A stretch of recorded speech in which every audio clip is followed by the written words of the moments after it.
നമസ്കാരം, ഏവർക്കും ഇൻഫോമീഡിയ കേരളത്തിലേക്ക് സ്വാഗതം. ഇന്ത്യ ജപ്പാനെ മറികടന്ന ലോകത്തിലെ നാലാമത്തെ വലിയ സമ്പദ് വ്യവസ്ഥയെ മാറിയിരിക്കുന്നു. അതെ, ഇന്ത്യയുടെ GDP $4.18 ട്രില്യൺ കടന്നിരിക്കുകയാണ്. ഇത് എങ്ങനെ സാധിച്ചു? ഇതിന്റെ ഗുണം സാധാരണ ജനങ്ങൾക്ക് എന്താണ്? 2030ഓടെ ഇന്ത്യ മൂന്നാം സ്ഥാനത്ത് എത്തുമോ? എല്ലാം വിശദമായി നോക്കാം. ലോകത്തിലെ ഏറ്റവും വലിയ സമ്പദ് വ്യവസ്ഥകൾ നോക്കിയാൽ ഒന്നാം സ്ഥാനം അമേരിക്ക, രണ്ടാം സ്ഥാനം ചൈന, മൂന്നാം സ്ഥാനം ജർമ്മനി, നാലാം സ്ഥാനം ഇന്ത്യ, അഞ്ചാം സ്ഥാനം ജപ്പാൻ. $4.18 ട്രില്യൺ GDP-യോടെയാണ് ഇന്ത്യ ജപ്പാനെ മറികടന്നത്. ഇത് കേന്ദ്ര സർക്കാർ പുറത്തിറക്കിയ 2025-ലെ പരിഷ്കാരങ്ങളുടെ റിപ്പോർട്ടിൽ വ്യക്തമാക്കിയിട്ടുണ്ട്. GDP എന്നത് ഇവിടെ പലർക്കും ഒരു സംശയമുണ്ടാകാം. GDP എന്നത് എന്താണെന്ന്. GDP അഥവാ ഗ്രോസ് ഡൊമസ്റ്റിക് പ്രൊഡക്റ്റ് ഒരു രാജ്യത്ത് ഒരു വർഷം ഉണ്ടാകുന്ന ഉൽപ്പന്നങ്ങൾ, സേവനങ്ങൾ എല്ലാം കൂടി കണക്കാക്കുന്ന മൊത്തം മൂല്യമാണ് GDP. GDP കൂടുമ്പോൾ അതിന്റെ അർത്ഥം രാജ്യത്തിന്റെ സാമ്പത്തിക ശക്തി കൂടുന്നു, തൊഴിലവസരങ്ങൾ വർദ്ധിക്കുന്നു, വികസനം വേഗത്തിലാവുന്നു. ഇന്ത്യയുടെ ഈ വളർച്ചയ്ക്ക് പിന്നിൽ ചില പ്രധാന കാരണങ്ങളുണ്ട്.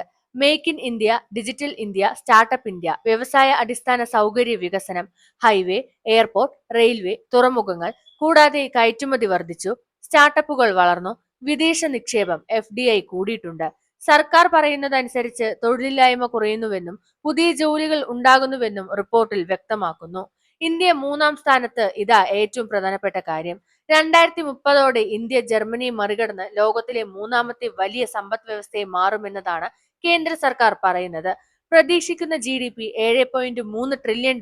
അടുത്ത 2.5 മുതൽ 3 വർഷത്തിനുള്ളിൽ ജർമ്മനിയെ പിന്തള്ളി ഇന്ത്യ മുന്നേറുമെന്ന് റിപ്പോർട്ടിൽ പറയുന്നു. ഇത് സംഭവിച്ചാൽ ഇന്ത്യയുടെ ചരിത്രത്തിലെ ഒരു വലിയ നേട്ടമായിരിക്കും. സാധാരണ ജനങ്ങൾക്ക് ഇതിൽ നിന്ന് എന്തു ഗുണം ഉണ്ടാകാമെന്ന് നിങ്ങൾ ചിന്തിക്കാം. ഇതൊക്കെ സാധാരണ ആളുകൾക്ക് എത്രത്തോളം ഗുണം ചെയ്യുമെന്ന് നോക്കാം. കൂടുതൽ ജോലി അവസരങ്ങൾ ലഭിക്കുന്നു, ചെറിയ ബിസിനസ്സുകൾ വളരുന്നു, സ്റ്റാർട്ടപ്പുകൾക്ക് പിന്തുണ നൽകുന്നു, അടിസ്ഥാന സൗകര്യങ്ങൾ മെച്ചപ്പെടലുണ്ടാകും, രാജ്യത്തിന്റെ ആഗോള അംഗീകാരം വർദ്ധിക്കുന്നു, ശക്തമായ സമ്പദ് വ്യവസ്ഥ, ശക്തമായ രാജ്യം. ഇന്ത്യ ഇന്ന് ലോകത്തിലെ ഏറ്റവും വേഗത്തിൽ വളരുന്ന സമ്പദ് വ്യവസ്ഥകളിൽ ഒന്നാണ്. ജപ്പാനെ മറികടന്ന് നാലാം സ്ഥാനത്തെത്തിയത് 2030-ൽ മൂന്നാം സ്ഥാനത്തെ ലക്ഷ്യമിടുന്നത്. എല്ലാം ഇന്ത്യയുടെ ഭാവിയെക്കുറിച്ചുള്ള വലിയ പ്രതീക്ഷകളാണ്. നിങ്ങൾക്ക് ഈ വീഡിയോ ഇഷ്ടമായെങ്കിൽ ലൈക്ക് ചെയ്യൂ, അഭിപ്രായം പറയുക, ചാനൽ സബ്സ്ക്രൈബ് ചെയ്യാനും മറക്കരുത്. താങ്ക്